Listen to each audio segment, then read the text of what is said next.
state of Michigan may require the training of CPR and the use of an AED to be taught in public schools. This morning, Ansley Watson is at the Marquette City Fire Department to talk more about these important life-saving skills. Good morning, Ansley. Good morning, Vicki. That's right. Health advocates in the state of Michigan are trying to pass a bill that would require students from 7th grade all the way up through 12th grade to learn how to do CPR and learn how to use an AED every single year up until they graduate. Now, this bill has currently passed through the Senate and is now pending in the House, and they say that if this bill passes, that would give the state of Michigan an extra 100,000 trained CPR lifesavers each year. So later in the hour, we're going to talk about just what these students would be learning. So stay with us. Reporting live in Marquette, Ansley Watson, TV6 News. All right, thank you very much, Ansley. Sounds like very fascinating this morning. I know I've taken these courses. I've got my little card. I'm going to be honest with you. I can't guarantee I would not panic.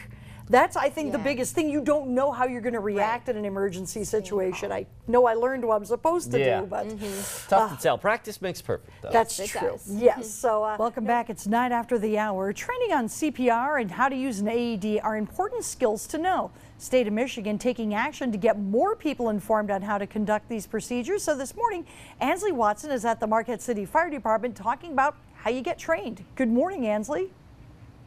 Good morning, Vicki. That's right. By next year, it may be a possibility that 7th graders through the 12th grade are required to know how to do CPR and how to use an AED. So joining me this morning here at the Marquette City Fire Department is Dustin Hennessy, and you are the relief engineer paramedic here. That is correct. Thanks for being with us. Thank you. So not very many people have been trained in how to do CPR or really even know how to do CPR, even though it may be a basic task to do. So this morning, we're going to do a little crash course on how to learn that. We are. So we have a dummy here. Teach us what you do. How do you know? Where do you begin? Okay. Well, basically, with somebody that doesn't have any sort of training, any sort of certification, it's not difficult to start chest compressions on somebody. Chest compressions is actually what's going to preserve somebody's life, is what's going to preserve their vital organs.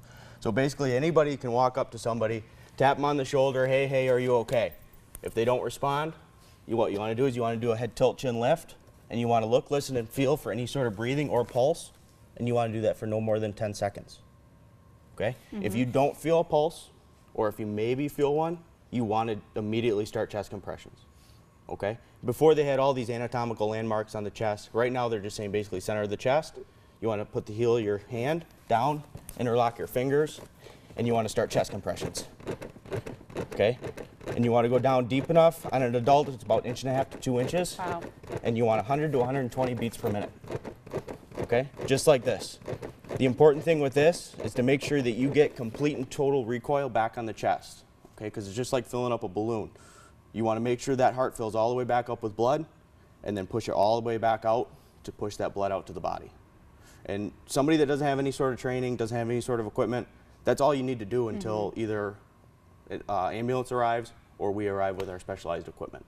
So there's no long amount of time of doing CPR. Too much is not an option. You can do it as long as you need to. Absolutely, especially if you don't have any training. Just get on the chest and just do chest compressions. That's going to circulate that blood for that patient. Okay, and how would you know when to stop or if you need to keep going? What are you looking for? Obviously, if they wake up, go ahead and stop chest compressions. If you wanted to stop, check for a pulse every so often. Maybe their color's getting better. Maybe you notice a little bit of movement. Stop, check a pulse. If they do have a pulse, then just monitor that and make sure that they are going to hold that pulse. Now, I know a lot of people probably have never done CPR. It's not something that's very common for them to do. So if you said a family member, needs it, do people get really panicky? Is that something that people need to stay calm to do? Yeah, I mean, it is important to stay calm, and it is understandable that, if the first time somebody's going to do it, it's going to be on a family member, grandparents or mom or dad. Yeah, it's going to be a stressful event, and it's understandable if you're not able to do it. But any little bit helps. So if you are able to compose yourself and begin until we get there and take over, that would be great. Awesome. So now this was an adult. What would you do on a child or a baby? How is that different? The only difference as far as layperson CPR, where we're just doing chest compressions, is obviously you don't want to go down as deep with an infant or a child. It's lighter compressions. But as far as the rate goes, it's the same as far as checking a pulse. On a baby, you want to check the pulse in the brachial artery here instead of in the neck, just because that's going to be a little more palpable. Okay. You can feel a little bit better. But other than that, everything else is the same. All right. Well, the main purpose is to circulate the blood. later in the hour, we're going to learn about an AED. Yep. And I see those popping up in businesses. You said gyms are huge. They're there, but people probably don't really know how to use them. But you said they're fairly easy. It's self-explanatory. You turn it on, it tells you what to do. Perfect. Well, we'll talk about that later in the hour. Stay with us. Reporting live in Marquette, Ansley Watson, TV6 News. All right, thank you very much, Ansley. As we get ready for the day, and it's definitely something that, you should check to make sure. I know we've got an AED here at the station, but, maybe check around, make sure you know where those life-saving devices are. Better to be safe. That's right.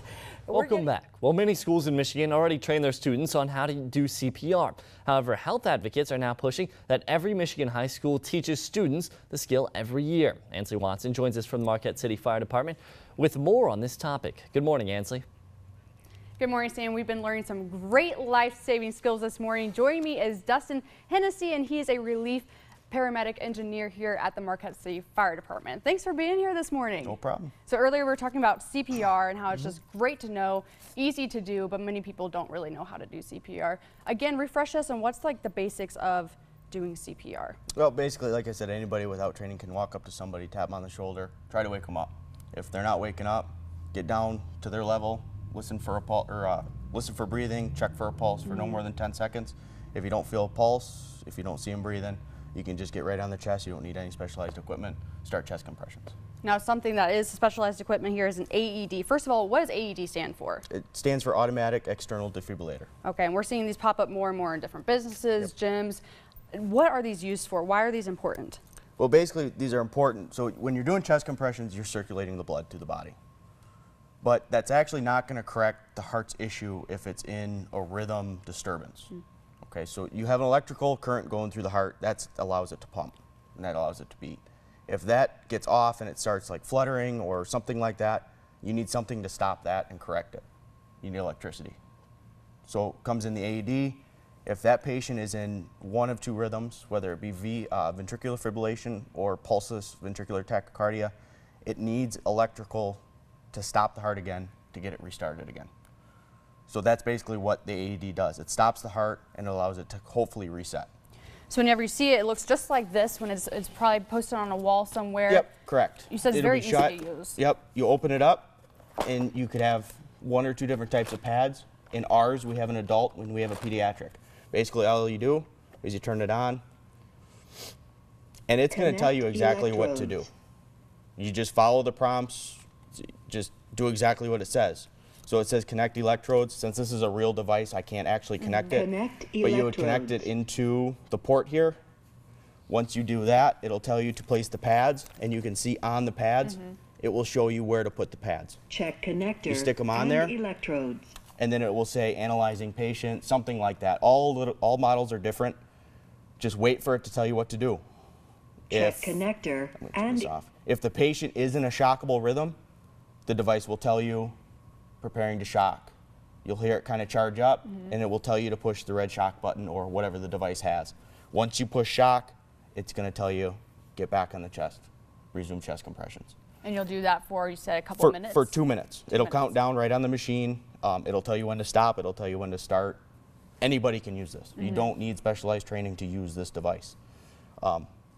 Use it until either we show up or it tells you to stop. Once we show up, we can plug our specialized equipment in and do our thing. You said that CPR has kind of changed over the years, and now we're being taught to just really focus on the compressions really rather than the breathing. Right, I mean, because the whole thing with chest compressions is you're just circulating the blood. Nobody's got an oxygen cylinder that they're carrying around. Nobody's got the BVM, all the equipment that we have. Nobody's carrying any of that around. So instead of taking the time to stop to maybe give somebody a breath, just stay on the chest. What do you think about students every year being required to learn this in school? Do you think that's important? Do you think that's a valuable thing to do? Absolutely. We can't have enough people out there knowing how to do this.